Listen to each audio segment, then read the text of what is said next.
Next up, however, is a report on a most unusual sporting spectacle in a most unusual place. The place is the Isle of Man, a tiny independent nation situated in the Irish Sea between Ireland and the UK. Each summer, tens of thousands of spectators and riders flood the Isle of Man to watch and compete in races that take place amid the cozy confines of the country's normal roads and streets. The nonstop action is loud, it's close, and as our John Frankel reports, it's often deadly. A fact that seems not to bother the locals one little bit. It is the fastest, toughest, and deadliest motorcycle race on Earth, by far. A course that's 38 miles long, where riders do up to 6 laps at a time. And they reach speeds of nearly 200 miles an hour. And get this, it's not on a professional track, but on public roads, up and over mountains, and through tiny towns and villages. Mark Miller is a professional rider from California. He's been here 6 times. I've never been to a race before where you come off the racetrack and your mechanics give you bear hugs. They're thanking you for coming back safe, because then they don't have to live with it for 20 years if you should kill yourself on their bike. Do you get scared? Oh yeah. I get nervous every time I go out. You could crash into somebody's house. You could crash into spectators. There's a lot of risk, and I like that for some strange reason. I like that it's so pure. Pure is one way to put it. Pure insanity another. What's that, 120 mile an hour wheelie? In the last decade, more than 3 riders a year have died. And since the race began more than 100 years ago, 237 riders have lost their lives to this course. It happens in the last place you'd expect, on an idyllic island in the middle of the Irish Sea, with rolling hills and medieval castles, the Isle of Man, where more than 30,000 fans and their bikes roll onto the island each June to see the spectacle.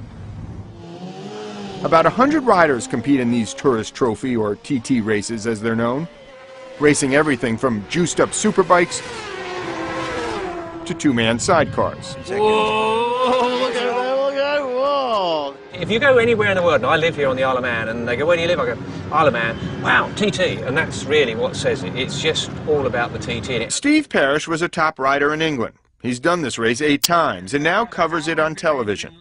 He says the island's love of bikes even convinced him to move here.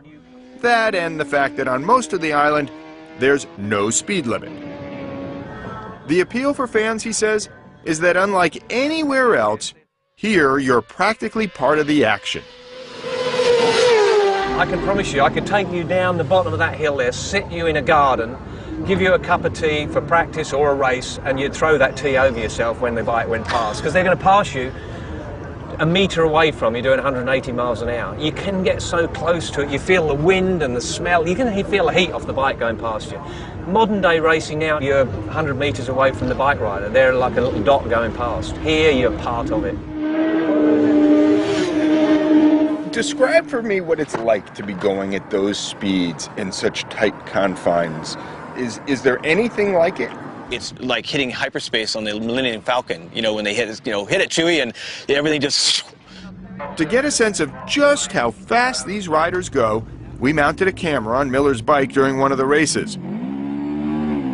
This is what it looks like from his perspective.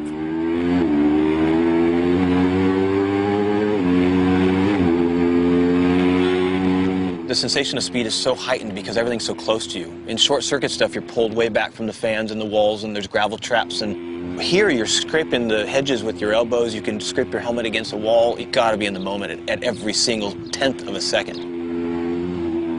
And if you fuck it up, you're in somebody's front yard or a pub or off a cliff. Exactly what happened to this rider 2 years ago, when he says a gust of wind hit him at the wrong moment. Somehow, he's actually back riding this year. Yes, Mother Nature can be cruel. Just ask Nick Crow, one of the best sidecar drivers in the world, who ran into this hairy situation 3 years ago. A rabbit. Big rabbit sat in the middle of the roads, and I just hit it face on, and that was history. It was 155 mile an hour straight into the trees. I just Here I am now, 3 years down the line, just still recuperating from injuries. It cost him his arm and his racing career. Are you lucky to be alive today? Very, very, very, very lucky. You don't know what's going to be in the middle of the track when you crest the corner, because it's always blind. Every corner is blind. And sometimes there'll be doctors laying down, kneeling down with a guy. You know, there could be a bike sitting there. There could be oil. There could be a fire. I've been hit by a bird. It puts a big welt on your arm. I mean, you're going 150 miles an hour. Sometimes, though, the drivers themselves are their own worst enemies. Like the time Miller thought he had a chance to win and just decided to go for it. And I just whacked the throttle, and it just tank slapped and ripped right out of my arms, and the trees were going by, and I was sliding on my back. Here's a pole coming. I'm going to hit the pole, and thinking, here it goes, here it comes, here it comes, here it comes, and I missed it. I missed it. I couldn't believe it. I was just like, what? It fucked my head up for a good 2 months. But you got back on. Yeah. Why? Because some time passes and you think, you know what, just don't do that again, and it's fun, and it's the biggest challenge in the world on a motorcycle on 2 wheels on the pavement, at least. If you're starting to wonder who actually runs an event like this, where people fly off cliffs, slam into rabbits, and run into pubs, literally, and where spectators are even killed, meet Alan Bell. We can't live life wrapped up in cotton wool, and you don't live life wrapped up in cotton wool in the Alabama. He's the guy who runs the show, as the island's head of state, or chief minister as he's called. Yes, believe it or not, this event is run by the government. In this day and age, there are so many places that say, we don't want the liability, we don't want the responsibility, and frankly, we don't want people dying. How is it you're able to embrace this race as a government in a country? It's very much our culture here. Motorcycling is in our blood. The event itself is over 100 years old. We've all grown up with the event. Eyes of the motorcycle world focus on the Isle of Man when the TT races are on. Yes, this madcap race has been happening here for more than a century. Even back in 1907, when the race began, the Isle of Man was the perfect place to host it, probably because it was the only place that would. It had its own government, own laws, even its own currency, and a fierce sense of independence. A day in the middle of the 2-week event when the island opens up the same course where the race takes place to any fan who wants to ride it. No speed limits, no rules. This year, 5 people died. There has been a lot of criticism, particularly after the race in 2005. 9 people died in that 1 year, the most ever. What do you say to critics? They can't be wrong when 9 people died. It's desperately sad when something like that happens, but the overwhelming support of the competitors, of their families, is no, we have to keep it going. It's what those competitors themselves would have wanted to see.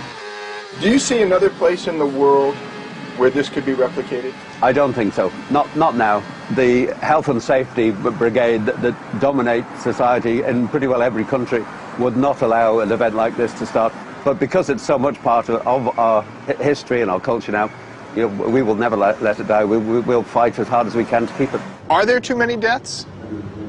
Yeah, because some of them are my friends, so yes, there is. But a lot of the people that come here do it because it's so dangerous. It's the same as jumping out of an aeroplane with a parachute. It's the same as rock climbing. You get a buzz from it. It tells you're alive. Fear tells you that you're alive. Which is why you'll find all sorts trying to feel alive out here in the middle of the Irish Sea, from professional riders to weekend warriors. It all may seem completely and utterly nuts to you, but for everyone here, it stands for something more than just riding bikes around an island at breakneck speeds. More than just a matter of life and death on the course. Much more. So the Isle of Man, it lives, eats and breathes motorcycles. No one's made to come here. There's no arms twisted up your back. You come here because you want to, and I think that's fair in life. I really would be very, very annoyed if someone said you couldn't race around the TT circuit, because for me, if they did that, they'd have to ban everything else. If I lived on this island, I'd be out here all the time ripping up this mountain, certainly. This is the one place left that, you know, little hooligans can kind of do it and be celebrated, which is funny is they actually encourage you to do it.